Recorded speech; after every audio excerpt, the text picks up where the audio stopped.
Hi guys, and welcome back to Christian Cast, where I build bait so you don't have to. So as you know, and whoever has been following the journey of the 3D printed mold for trout grubs, we have got a lot more consistent throughout the mold with the form filling factor.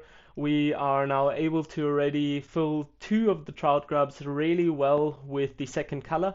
And as you might see, we are already actually going into the third trout grub as well with the second color, which is really cool. That means that we are really close to having a finished mold. So we went through some change ideas for the mold itself in the last video. If you haven't seen it, I'll pop it up here or there. If you haven't seen this whole series, you can go back and watch all the parts I go through from right at the beginning, how to design the trout grub itself and everything, take you guys with on all the changes that you can also end up with a consistent 3D printed mold. So I have some very easy changes today. We'll straight away then go ahead and also cast it again and see if we now are at the final design of our mold. So I'm really excited for today's video and to see how the trout grubs actually end up. So I'll straight away pop you guys over on the screen and we'll talk about the changes I made and what I'm hoping for, and then we'll go into the workshop with a new mold and then we'll see how it actually works. So I'll see you guys on the screen. Hi guys, and welcome back. As you see, we have got our mold, and I'll straight away go through the minimal changes we have actually done for today's mold, because as I said in last week's video, I'll straight away go into the sketch itself for the change that I made through actually having these air outlets all in the same size. We actually minimize the fluid that can pass through into the second and first mold. So through having that, we don't have the most resistance right here, because that we anyway adapted already, but we actually make a little spot right here if it's the same size as these, where we limit the flow of the liquid through the last mold down here. So I went ahead and I made this one 4 millimeters broad times 2 millimeters in the depth, and then I took that value and actually divided it through 3, because we're going to make 3 venting chambers, and then I could make a consistent step down to the thinnest to the top right here. So that is actually going to be the main change on this mold itself, because through that we can be sure that we let out most the liquid here, and there is a higher resistance level on the topmost trout grub, and through that we have got actually step downs in the intake for the material, and also consistent step downs in the air vents. And through that I'm actually hoping, because we also heightened the resistance towards the first one with this 45-degree angle, which we talked about in the last video. Through these changes I actually hope that we get a very nice and consistent flow throughout the entire form. And then I still tried something which I was not too happy about, so I wouldn't recommend it for you. As you guys can see, I then still added holes, like we did in the last video as well, and well, screw holes. And the other thing is I actually changed the ironing settings for this one, because I noticed a little bit of scraping with the standard settings, so I thought I would reduce the ironing speed itself, that it doesn't scrape as quickly over the surface and it has more time for the nozzle to heat the material. But I have to say I am not happy with the result itself, so I would not recommend you using those ironing settings. I would just keep with the classic ones. Even if it does scrape a little bit, I might test still different settings to see what is the best value for the ironing, but the result with the standard settings that you get with the rectilinear and is just perfect and works well. You don't have to do a lot of cleanup, and the only thing that isn't too pleasant is the noise it makes while printing. So you can also go ahead and just not iron the top surface. You will just have to sand a little bit more, but I don't know if you really have such a big benefit with the ironing itself, because you can rough up the surface with the sandpaper. I did that with my first molds. I just thought I would jump over that step with the ironing settings, but I'm actually thinking about going back to printing the molds without the ironing settings and just sanding the top surface, because it's a flat surface, you can sand it well. You just have to lay some sandpaper on your table and apply consistent pressure, and you should keep straight. So I think that I'm going to go back to not doing the ironing itself, because it doesn't bring that much of a benefit. And now I'll print this. Well, actually I printed it already, and we'll straight away head over into the workshop and see what we are able to create and if our mold is consistent today. So I'm really looking forward, and we'll see each other in a moment. Hi guys, and welcome to the workshop. So we have got our form already.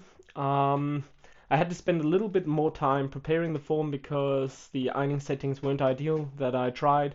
So I would just stick with the general ones that are given by Bamboo Lab for the surface, or I might even try to not do any ironing and just work on the form a little bit more with sandpaper.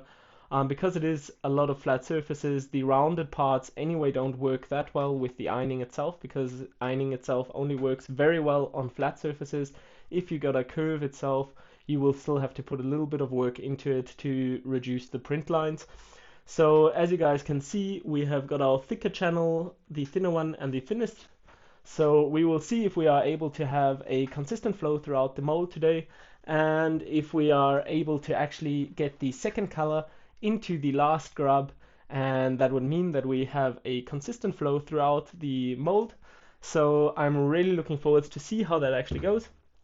Um, just for comparison, the ironing settings actually cost a lot of time at the end, because the two last layers or three last layers actually just take ages to finish. For example, the new ironing settings that I tested on this mold, one mold half actually has a print time from 8 to 9 hours. So without ironing, it is around 6 hours, I think, if I've got it still in mind. And that means you've actually got 3 hours to work on the mold and sand, and it would still be the same output. And I am pretty sure you won't be spending 3 hours with working on sanding on the molds themselves, because the prints anyway come out very clean, also without the ironing settings. So that is just to keep in mind for you guys. And if you play around a lot with the ironing settings, I'm sure there's settings that work a lot better, but there's also a lot of settings that make it a lot worse. So that we saw by this one, we've actually got a offset in one of the halves that didn't work really well. I don't know if the camera picks up of it, but you see by some of the things we actually have a offset, and it started misleading the print nozzle. So I will not be trying those print settings anymore. I'll be sticking with the general ones I get from Bamboo Lab themselves, but we'll still look into ironing and how to perfect the surface of the prints themselves, because I don't like sanding that much, but that's just going to be in a different video maybe. So if you're interested, or if you have settings that really work well, drop them in the comments. I'll be happy to try them out once myself. And now I'll just pop you guys over. I'll prepare this all, and we'll straight away get into casting. That we then can compare the two molds and how they perform. And I'm really hoping to see that this one has a consistent flow, and we pretty much have a final mold. And that's what I'm hoping for. So let's see and get started. I'll pop you guys over. So as you see, everything is ready for the cast. We just stirred up our silicone mix or lure gum, and now we'll get it into the injection.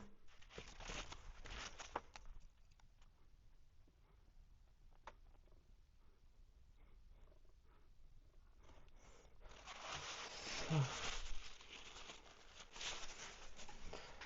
there we go. And let's start casting. And we are through.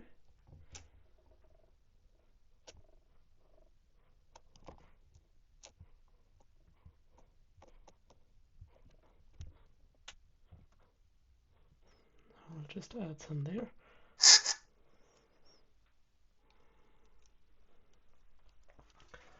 And now we will add our blue.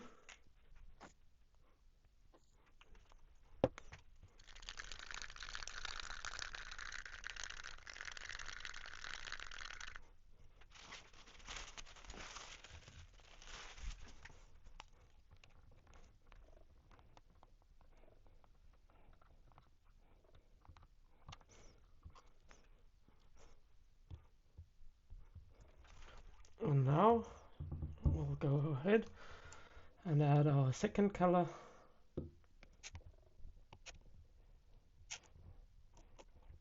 We have got our first blue hit. And now we will fill this up like we did the last time. There we go. Now keep this and make something else out of it once again. And then I'll get you guys back once this is all hardened. I quickly just go over the whole thing with a lighter. And now we see that there is no leakage in the form today, which is really cool to see. Although we had quite a problem with the ironing and everything, but we'll just leave it as is, and I'll then see you guys once I open it. I'll let it dry again over the whole day, and then we'll see what we get, and we'll compare it to our last mold design. Well, it should be cured by now. I left it for around 2 to 3 hours. I went home and came back to the workshop just to see how it looks, because I'm a little bit impatient today because I'm not happy with the mold itself, because as you see I added this sticky tape because we had some leakage, and that is due to our new ironing settings, which I anyway mentioned already that I wouldn't recommend anybody to actually try them. And now we will just go ahead and slowly pry open our mold.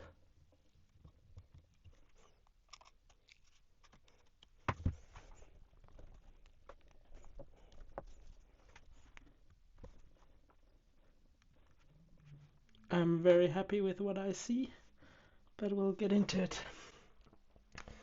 So there we go. Let's place them back into the form. And then I'll lift it up and show you guys the result. I'm glad to announce I am pretty sure we are finished and have our final mold. You see we have a minimal change in the flow with our last one, but this is so minimal that I actually won't really care about it. It actually makes a cool effect in the tail because through corners mostly have a higher resistance than the middle tunnel of a flowing chamber. So that is something that you can also keep in mind. That means you also even see it with the top ones, that in the corners it actually doesn't flush out all the color. And through that, with tails like this, you can actually get this really cool effect. And I am really happy because it seems like the mold itself works well. We have minimal bubbles, and it really looks cool.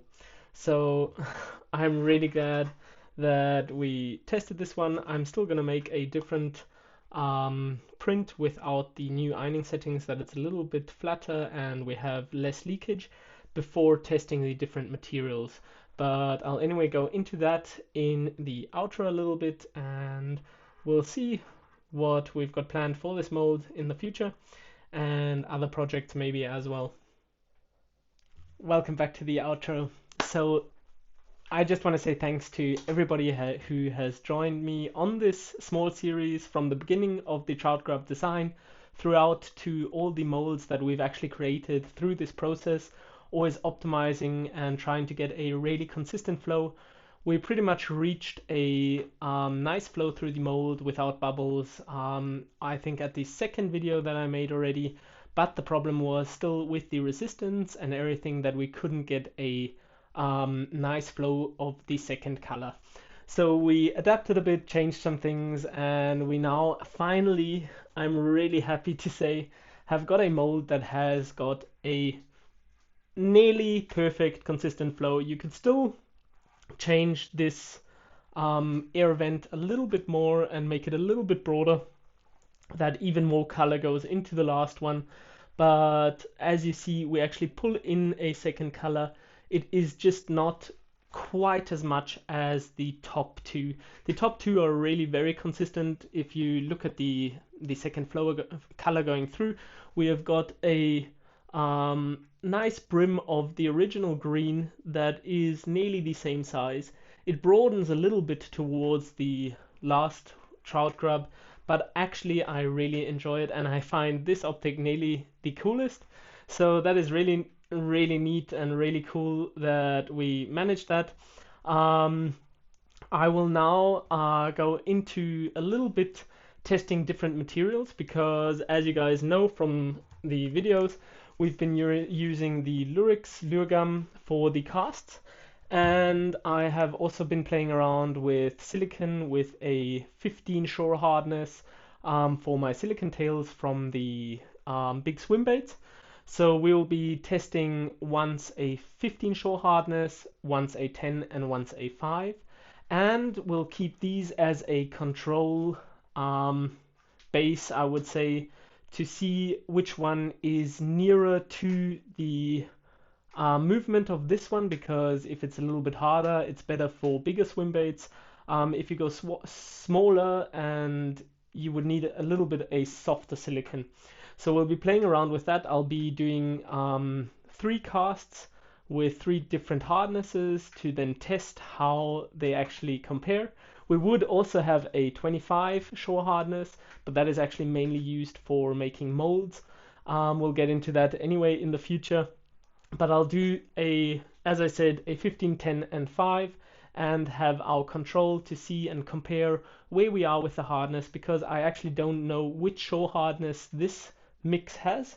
I'm not even too sure if it is a purely silicon-based lure gum. I couldn't find that out, but we'll be testing for alternatives, and I'll take you guys with. For everybody that is abroad or can't actually get the material from Lurix themselves, you can check out the videos coming up in the future and see which alternative would fit for lures that you make. So that's going to be one big thing. I also said that we're going to be going into costs a little bit. So with the material we use for one entire form right here, one Trout Grub itself comes out to around 18 cents.